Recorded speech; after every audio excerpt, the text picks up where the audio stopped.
Et on se retrouve donc pour cette revue de presse de l'économie.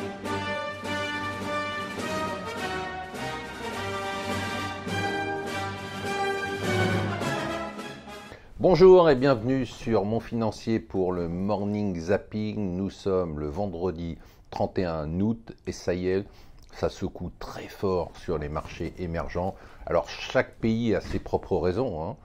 Mais il y a aussi des raisons communes à toute la baisse des pays émergents, entre autres la guerre commerciale, la hausse du dollar, la hausse des taux d'intérêt, et puis il y a des raisons spécifiques à chaque pays. L'Argentine, c'est vraiment la débandade. Hier, la Banque centrale a remonté ses taux d'intérêt, tenez-vous bien, de 45% à 60% pour essayer de freiner la chute de sa monnaie. Ça n'a servi à rien. Le peso argentin a perdu 16% dans la journée. Je vous rappelle qu'il a perdu 50% depuis le début de l'année. La raison pour ça, bien évidemment, il y a tout l'environnement. Il y a une énorme enquête, c'est plus qu'une enquête des arrestations pour corruption en Argentine. Mais au-delà de ça, il y a une économie qui est en déroute avec le gouvernement qui a demandé au FMI d'accélérer son aide. Le gouvernement va négocier une aide de 50 milliards et a demandé d'accélérer le versement de son aide, qui en dit long sur les difficultés de l'Argentine. Au Brésil, c'est pareil, le réal a chuté hier. Il faut dire que quand même, dans les sondages, on a Lula en tête des sondages pour la présidentielle alors qu'il est en prison et il est éligible. En Turquie, le vice-président de la Banque centrale a démissionné. La livre turque a continué à baisser.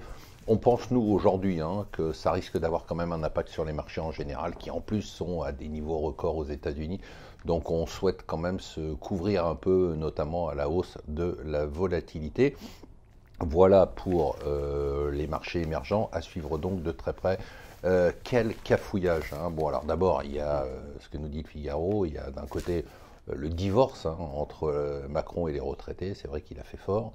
Et de l'autre côté, ce cafouillage absolument incroyable quand même sur le prélèvement à la source. On est à 15 jours du démarrage, les campagnes sont lancées partout en pub et le président dit je ne sais pas si on va y aller. Ça fait quand même incroyablement désordre. Autre mauvaise nouvelle pour Emmanuel Macron, l'axe franco-allemand, l'initiative française qui avait été au début applaudie par les Allemands, qui consistait à créer un budget européen pour faire un fonds qui pourrait intervenir si en cas de difficulté d'un pays ou d'un autre, et notamment de difficultés financières, et bien tout ça a sauté. Et les Allemands disent non, écoutez, non, on a d'abord d'autres priorités. La priorité, c'est de faire voter le budget de 2020 à 2027, budget européen, et ça, on va avoir énormément de difficultés.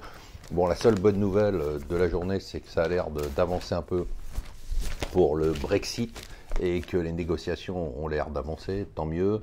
De l'autre côté, un truc intéressant dans les Échos, vous savez qu'il y avait eu cette démonétisation de la monnaie, enfin de l'argent indien. C'était censé combattre la corruption, puisque l'idée était de retirer les grosses coupures, et donc on pensait que les gens qui avaient de l'argent illicite ne les apporteraient pas pour les échanger. Le problème, c'est que la Banque centrale indienne vient de sortir un rapport, 99,3% des anciens billets ont été apportés et transformés, ce qui veut dire que l'argent illicite a été transformé à nouveau dans les nouvelles monnaies. C'est à se tirer une balle dans la tête. Voilà, moi je vous souhaite une excellente journée, et puis après la journée, un excellent week-end.